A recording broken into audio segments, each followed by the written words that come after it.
See ya. Wait, why am I still here? Oh yeah, I still have to tell you about my favorite albums of 2024. Now I could just redo the intro of the last video, but I will not do that. You know why? No. Because you can just watch the worst albums of 2024 list and then come back, or you can just stay here and live with the consequences. Do you wanna live with the consequences, Matthew? My name is Daniel. Yeah, right, and my name is Skull, and I do not have an intro. Welcome to my video about albums from 2024 that deserved a second listen. Do you have an album that came out this year that deserved a second listen? Do you think our guest over here deserves a second listen? Or should I make his existence stop? Stop my what? Write your unfiltered opinions and thoughts into my unmoderated comment section. Now, before we start with our top 10 list, we are going over some honorable mentions. Let's start with the man that killed my grandmother in '99. J-Schlatt brings us a Christmas album that lets giants like Frank Sinatra look like amateurs. Logic lets us go through a little space mission interrupted by nice boom bap tunes and some of his best songs to date. Plus, Paul Rodriguez is one of my favorite songs of the year. Gene Dawson gives us with his newest album a presentation of futuristic pop/rock sounds of the past, present and future. Wait, what? German rapper OG Kimo shows that even without a lot of substance, you can create a lyrical masterpiece with some strong production by Funkvater Frank. Bring Me the Horizon surprised us with a versatile album that combined so many sounds and genres but pulled it off amazingly. And lastly, Willow giving us her best album to date, with Run being one of my favorite songs this year. Now let's really start with the top 10 list. Hey guys, I found this bag of drugs at the Renaissance Fair. This rock album doesn't only feel like you get teleported into the futuristic 1723 without the racism, but it makes you the queen of this time, listening to an opera performed by a bunch of other queens. This album switches from classical orchestra to modern rock seamlessly. The thematics of sexuality and gender are also a nice bonus. Plus, I love the song Sinner. Kendrick! The Friday this album dropped, my brother called me on his way to the gym with the words, "You will wait for me." Unaware, I checked my phone and saw what just dropped. Kendrick! After 2 hours of waiting for my brother to come back from the gym, we listened to it together and we weren't disappointed. This album sees Kendrick just having fun like on Peekaboo or TV Off, but it also gives us a better view into his spirituality with songs like Reincarnated, as well as reminding us that he in fact is the boogeyman. So basically, if you listen closely to Sticky, you can hear Frank Ocean breathing in the background. This album shows Tyler being his most mature, sharing his longing for a family while still licking up the last bit of youth he has. The album makes me feel things I didn't know I could feel, like enjoyment while Sexy Red is rapping. Daniel Caesar gave us Schizophrene Paranoia, making everybody think that Frank Ocean is on this record. Kizo came in with a touchdown, an emotional feature by Baby Keem, and one of the most rough transitions between Balloon and Like Him. Is there anything else? Oh yeah, I fucking love Doji. What do you mean I will be tossed through this office wall? Can we like Todd?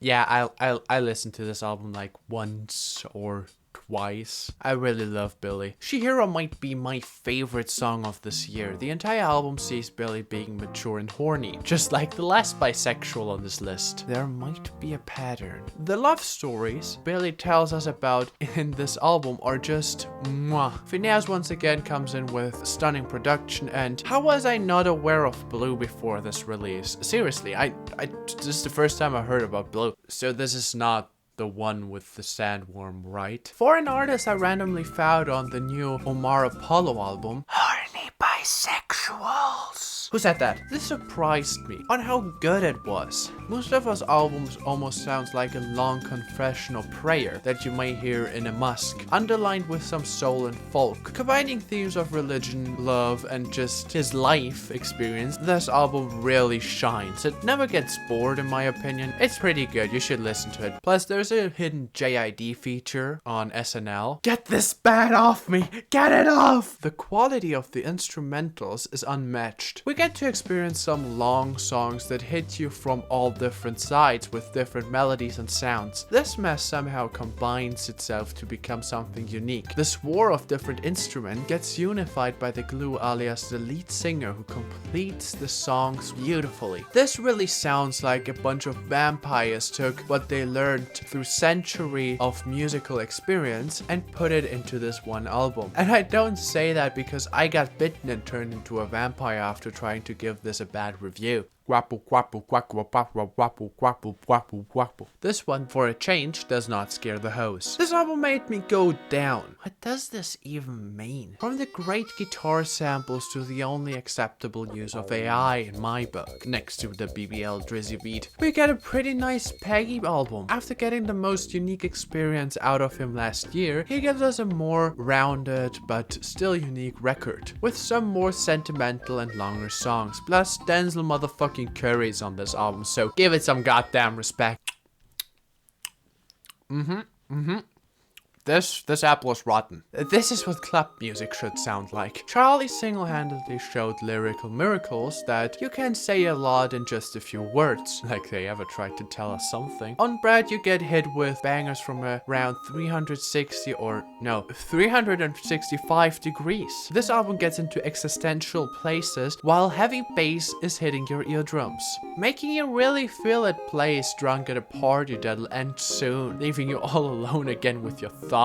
Yeah, I really like this album, but what should I say? Another horny bisexual getting existential.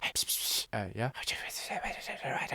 Jeez, what? The Emoji Movie soundtrack or something. The typing world champion comes back telling us about monkey pissing in their own mouth. Crazy. Really a step up from his record talking about his dying mom. This is a joke. This one, again, gives us funny haha yippee sounding music with lyrics about trying not to kill ourselves. The album also continues a little with the themes of nurture, but this time Porter mentions other important things in his life, like his wife, his cat, his dad, that one monkey. He also mentions trauma dumping to a guy he met at a bar, which never happened to me. I did that to a guy I met on Tinder. It's the FIFA YouTuber. I put the FIFA YouTuber on one. Yeah, come on, sue me. Sue me. It's a good album. It's a great album. This is such a great breakup album. The beats feel like they were found on a scrapyard. His voice sounds devastating, like he was left alone at a scrapyard. The theme of the album is like being left alone on a scrapyard. Absolute